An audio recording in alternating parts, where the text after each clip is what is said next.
Hello, and welcome to Harry Potter and the Methods of Rationality, the podcast. Written by Eliezer Yudkowsky, read by Eneasz Brodsky, based on the works of J.K. Rowling. Chapter 91, Roles, Part 2.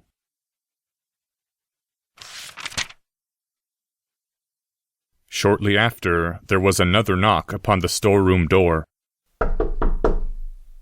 "If you actually care about my mental health," the boy said without looking up, "you will go away, leave me alone, and wait for me to come down to dinner. This isn't helping."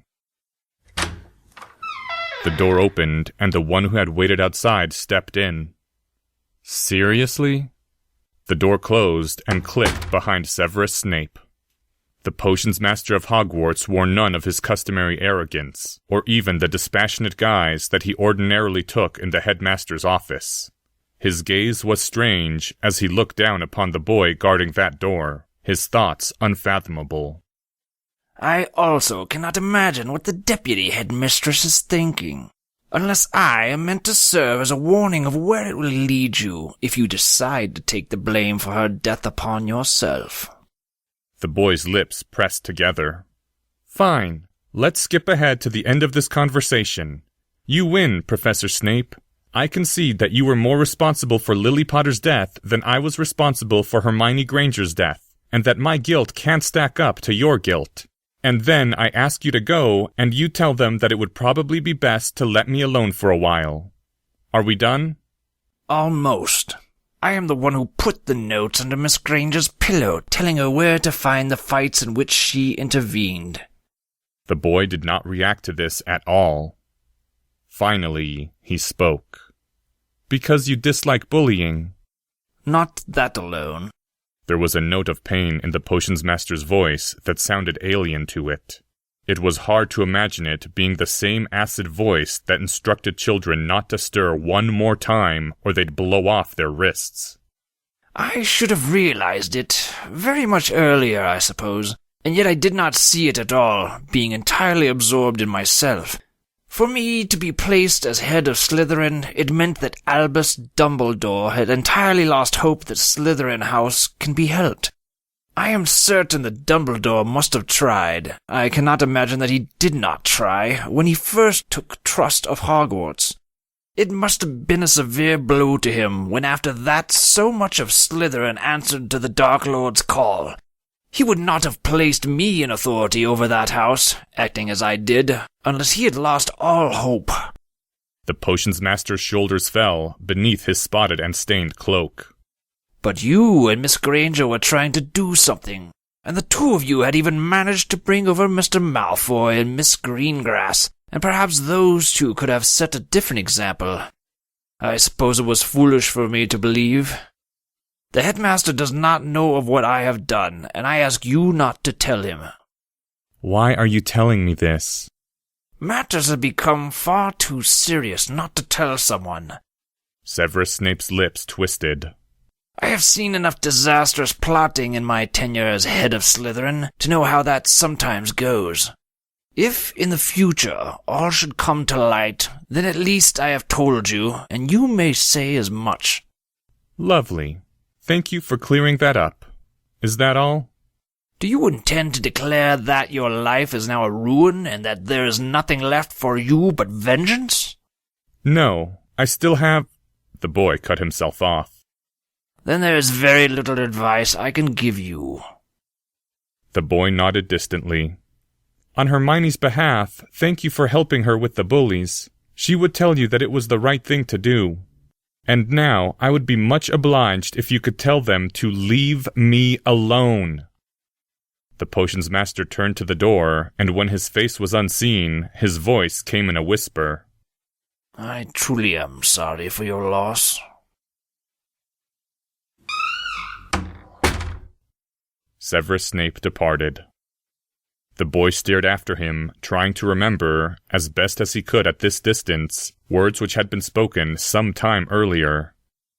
"Your books betrayed you, Potter. They did not tell you the one thing that you needed to know. You cannot learn from stories what it is like to lose the one you love. That is something you could never understand without feeling it yourself." It had gone something like that, the boy thought, if he was remembering correctly.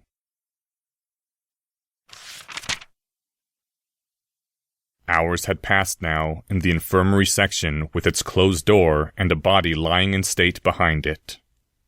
Harry went on staring at his wand as it lay in his lap, at the tiny scratches and smudges on the 11 inches of holly, flaws he'd never looked closely enough to notice before. A quick mental calculation said there was no reason to worry, since if this was 6 or 7 months' accumulation of damage, then a standard lifetime wouldn't wear away the wand entirely. At the time, he probably would have worried about his own time-turner being taken away if he'd just openly yelled out, "Does anyone have a time-turner?" into the Great Hall. But it would have been easy enough to pre-commit to, after lunch, finding someone to send Professor Flitwick a message 2 hours earlier, and then Professor Flitwick could have just gone straight to Hermione or sent her his Raven Patronus, long before the troll was anywhere near her. Or might that alternate Harry have already learned it was too late, heard about Hermione's death after lunch and before he could buy any messages sent backwards in time? Maybe a basic guideline of working with time travel was to make sure you never risked learning you were too late if you hadn't yet gone backwards. There was a tiny chemical burn now on the end of his wand, presumably from contacting the acid he'd partially transfigured the troll's brain into, but the wand seemed robust against losses of small amounts of wood. Really, the concept of a magic wand being required just got stranger the more you thought about it. Though if spells were always being invented in some mysterious way, new rituals being carved as new levers upon the unknown machine, it might just be that people kept inventing rituals that involved wands, just like they invented phrases like Wingardium Leviosa. It really seemed like magic ought to be, in some sense, almost arbitrarily powerful. And it certainly would be convenient if Harry could just bypass whatever conceptual limitation prevented people from inventing spells like, just fix everything forever. But somehow, nothing was ever that easy where magic was concerned. Harry looked at his mechanical watch again, but it still wasn't time. He'd attempted to cast the Patronus charm, meaning to tell his Patronus to go to Hermione Granger, just in case it was all a lie. A false memory charm, or one of the who knew how many ways that wizards could be made to close their eyes and dream. Just in case the real Hermione was alive and being held somewhere, despite his feeling her life as it left. Just in case there was an afterlife and the true Patronus could reach it. The spell hadn't worked though, so that particular test had failed to provide any evidence, leaving him with the previous unfavorable prior. Time passed, and yet more time. From the outside, you would have just seen a boy, sitting, staring at his wand with an abstracted gaze, looking at his watch every 2 minutes or so. The door to the infirmary section opened once again. The boy sitting there looked up with a deadly, chilling glare. Then the boy's face cracked in dismay, and he scrambled to his feet. "Harry," said the man in the button-down formal shirt and a black vest thrown over it. His voice was hoarse. "Harry, what's happening? The headmaster of your school, he showed up in those ridiculous robes at my office, and he told me that Hermione Granger was dead." A moment later, a woman followed the man into the room. She seemed less confused than the man, less bewildered, and more frightened. "Dad! Mom! Yes, she's dead. They didn't tell you anything else?" "No. Harry, what's happening?" There was a pause. The boy slumped back against the wall. I can't do this. What? I can't pretend to be a little boy. I just don't have the energy right now." "Harry," the woman said falteringly. "Harry?" "Dad, you know those fantasy books where the hero has to hide everything from his parents because they wouldn't understand. They'd react stupidly and get in the hero's way? It's a plot device, right? so that the hero has to solve everything himself instead of telling his parents. Please don't be that plot device, Dad. Or you either, Mom. Just don't play that role. Don't be the parents who won't understand. Don't yell at me and give me parental demands I can't follow, because I've wandered into a bloody stupid fantasy novel, and now Hermione's... I just don't have the energy to deal with it. Slowly, as though his limbs were only half animated, the man in the black vest kneeled down to where Harry was standing, so that his eyes were level with his son's. Harry, I need you to tell me everything that has happened. Right now. The boy took a deep breath, swallowed. They tell me the Dark Lord I defeated may still be alive. Like that's not the plot of 100 sodding books, right? So, it could also be that the headmaster of my school, who's the most powerful wizard in the world, has gone insane. And Hermione was framed for an attempted murder just before this. Not that anyone would have told her parents about it or anything. The student she was framed for attempted murdering was the son of Lucius Malfoy, who's the most powerful politician in magical Britain and used to be the Dark Lord's number 2. The defense professor position at this school has a curse on it. No one ever lasts more than a year. They have a saying that the defense professor is always a suspect. This year, the defense professor is secretly a mysterious wizard who opposed the Dark Lord during his last war, and may or may not be evil himself. Also, the potions master has been pining after Lily Potter for years, and might be behind this whole thing for some twisted psychological reason. The boy's lips pressed together bitterly. I think that's most of the bloody stupid plot. The man, who had listened to all this quietly, stood up. He put a gentle hand on the boy's shoulder. That's enough, Harry. I've heard enough. We're leaving this school right now, and we're taking you with us. The woman was looking at the boy, her face asking a question. The boy gazed back at her and nodded. The woman's voice was thin when she spoke. They won't let us, Michael. They have no legal right to stop us!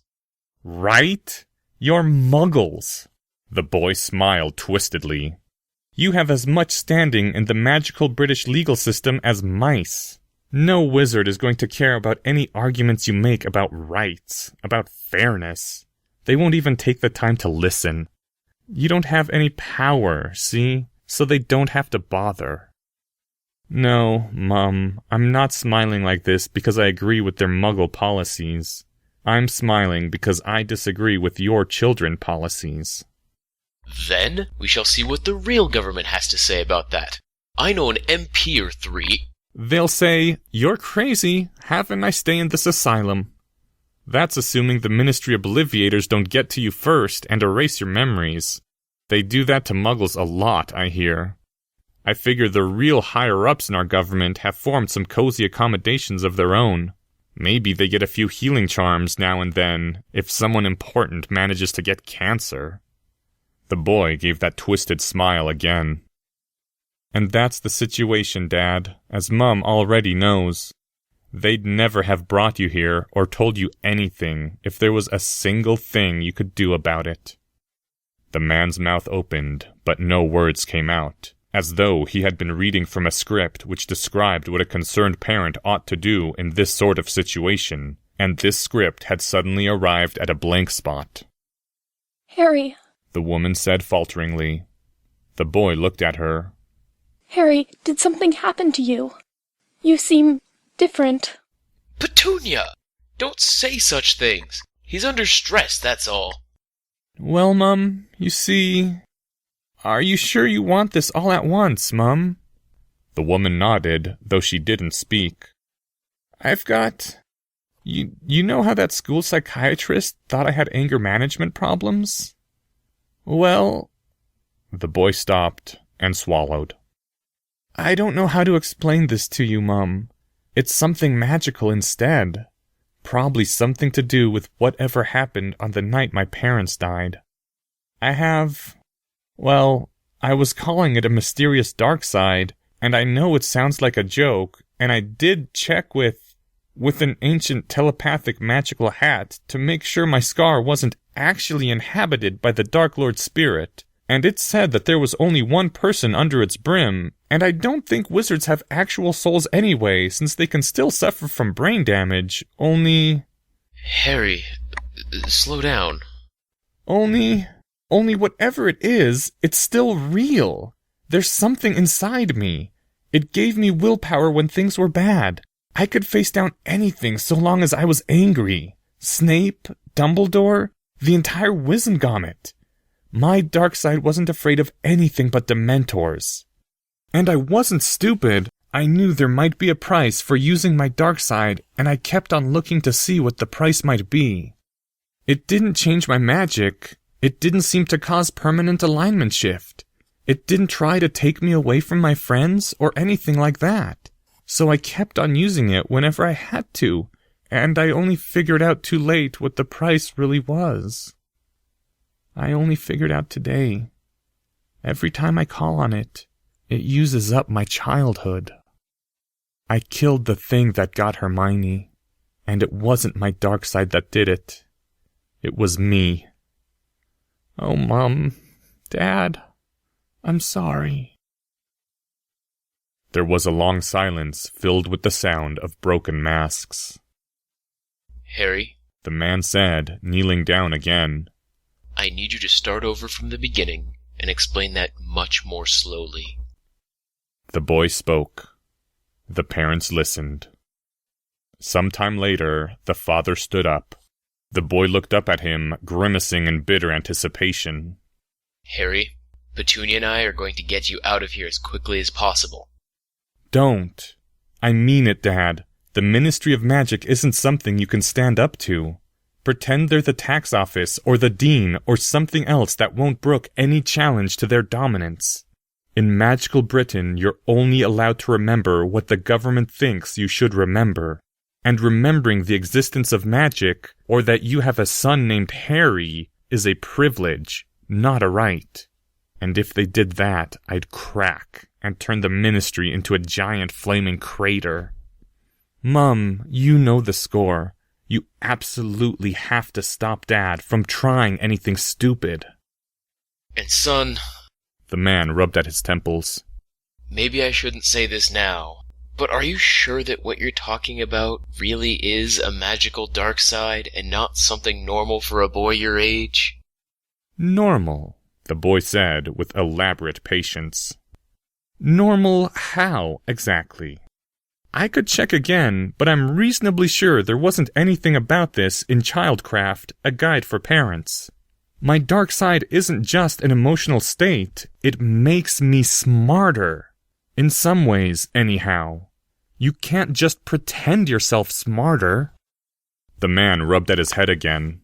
Well, there's a certain well-known phenomenon wherein children undergo a biological process which can sometimes make them angry and dark and grim, and this process also significantly increases their intelligence and their height. The boy slumped back against the wall. No, Dad, it's not that I'm turning into a teenager. I checked with my brain and it still thinks that girls are icky. But if that's what you want to pretend, then fine. Maybe I'm better off with you not believing me. I just couldn't stand lying about it. Adolescence doesn't necessarily work like that, Harry. It may still take a while for you to notice girls, if, in fact, you haven't noticed one already. And the man abruptly stopped. I didn't like Hermione in that way. Why does everyone keep thinking it has to be about that? It's disrespectful to her to think someone could only like her in that way. The man swallowed visibly. Anyway, son, you keep yourself safe while we work on getting you out of here. Is that understood? Don't you go actually thinking that you've turned to the dark side. I know you've had, what I used to call your Ender Wiggin moments. I think we're now well past Ender, and on to Ender after the buggers kill Valentine. Language, said the woman, and then her hand flew to cover her mouth. The boy spoke wearily. Not that kind of bugger, Mum. They're insectoid aliens. Never mind. Harry, that's exactly what I'm saying you shouldn't think. You're not to go believing you're turning evil. You are not to hurt anyone, place yourself in harm's way, or mess around with any sort of black magic whatsoever while your mum and I work on extracting you from this situation. Is that clear, son? The boy closed his eyes. That'd be wonderful advice, Dad, if only I were in a comic book. Harry. Police can't do that. Soldiers can't do that. The most powerful wizard in the world couldn't do that, and he tried. It's not fair to the innocent bystanders to play at being Batman if you can't actually protect everyone under that code. And I've just proven that I can't. Beads of sweat were glistening on Professor Michael Varys Evans' forehead. Now you listen to me. No matter what you've read in books, you aren't supposed to be protecting anyone, or involving yourself in anything dangerous. Absolutely anything dangerous whatsoever. Just stay out of the way of everything, every bit of craziness going on in this madhouse, while we get you out of here the first instant we possibly can. The boy looked searchingly at his father, then his mother. Then he looked at his wristwatch again. Excellent point. The boy marched over to the door leading outward and flung it open. The door flew open with a crack that caused Minerva to startle where she stood, and before she had time to think, Harry Potter marched out of the room, glaring directly at her. You brought my parents here, to Hogwarts, where you-know-who or someone is lurking around targeting my friends. What exactly were you thinking? She did not reply that she had been thinking about Harry sitting in front of the door to the storeroom containing Hermione's body, refusing to move. Who else knows about this? Did anyone see them with you? The headmaster brought them here. I want them out of here immediately, before anyone else notices, especially you-know-who, but also including Professor Quirrell or Professor Snape. Please send your Patronus to the headmaster and tell him that he needs to bring it back at once. Do not mention my parents by name or as people, in case somebody else is listening. Indeed, said Professor Varys Evans, nodding sternly along with this from where he stood directly behind the boy, Petunia a step behind him. His hand rested firmly on Harry's shoulder. We'll finish talking to our son at home. A moment, please, Minerva said in reflexive politeness. Her first try at casting the Patronus failed, a disadvantage of that charm under certain circumstances. It wasn't the first time she'd done it so, but she seemed to have lost some of the knack. Minerva shut the thought down and concentrated. When the message was sent, she turned back to Professor Varys Evans. Sir, I'm afraid that Mr. Potter must not leave the Hogwarts school. By the time Albus finally arrived, there was shouting, the Muggle man having given up on dignity. At least, there was shouting on one side of the argument. Minerva's heart wasn't in it. The truth was that she couldn't believe the words that were coming out of her mouth. When the professor turned to argue with the headmaster, Harry Potter, who had remained silent through this, spoke up. Not here. You can argue with him anywhere but Hogwarts, Dad. Mum, please make sure that Dad doesn't try anything that will get him in trouble with the Ministry. Michael Varys Evans' face screwed up. He turned, looked at Harry Potter. When his voice came out, it was hoarse, accompanied by water in his eyes. Son, what are you doing? You know perfectly well what I'm doing. You read those comic books long before you gave them to me. I've been through a bunch of crap, matured a bit, and now I'm protecting my relatives. Actually, it's simpler than that. You know what I'm doing because you tried to do the same thing. I'm having my loved ones taken out of Hogwarts immediately. That's what I'm doing. Headmaster, please get them out of here before you-know-who discovers their presence and marks them for death. Michael Varys Evans began a frantic dash toward Harry, and then all motion stopped with the Muggle man leaning forward in his flight. I am sorry, the headmaster said quietly.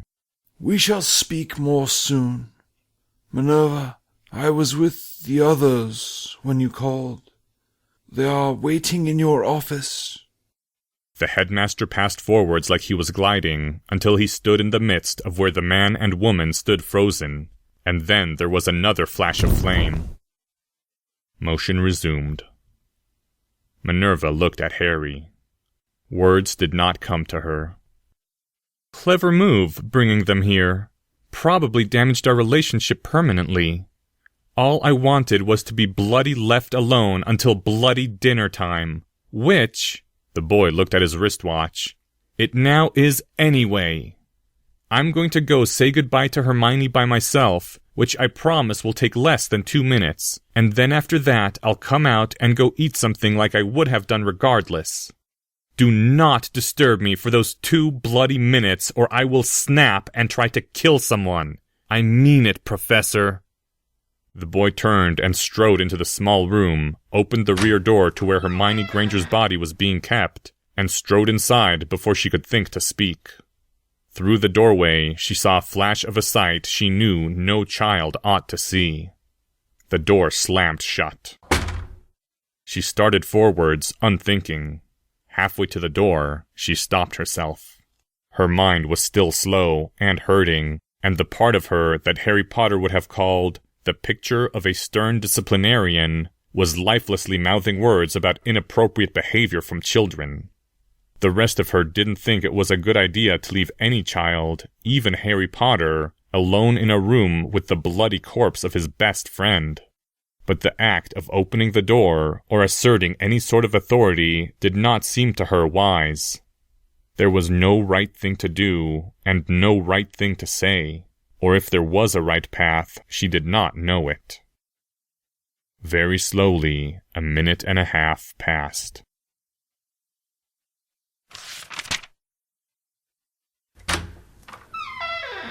When the door opened again, Harry seemed to have changed, as though that 1.5 minutes had passed over the course of lifetimes. Seal up the room, and let's go, Professor McGonagall. She walked over to the storeroom door.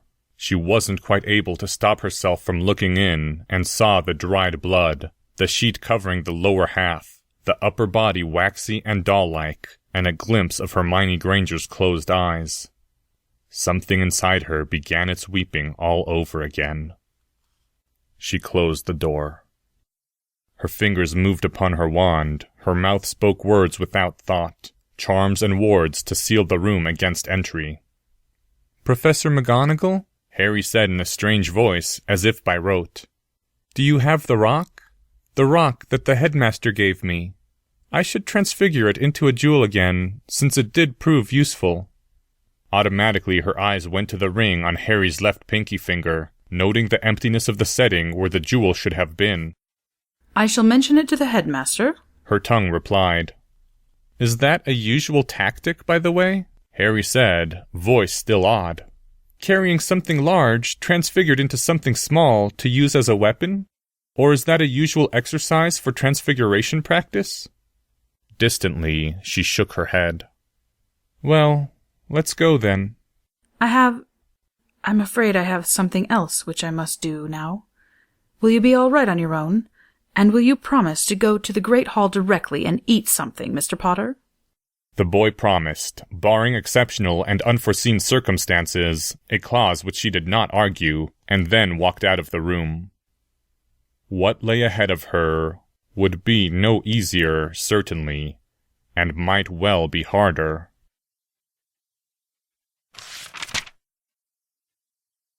Minerva walked to her office at a swift pace, not slowly, for that would have been a discourtesy. Professor McGonagall opened the door to her office.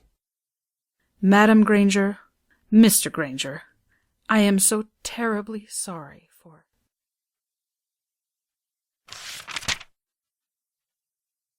End Chapter 91. Thank you to the following people. Minerva McGonagall, read by Autumn Rachel Dryden. Dumbledore, Drake Walker. Robert Doss, reading for Dr. Michael Varys Evans. Petunia Dursley by Annie McCabe. Severus Snape by Brian Jones. This chapter's original text, production notes, and attribution links, along with archives and much more, can be found at hpmorpodcast.com.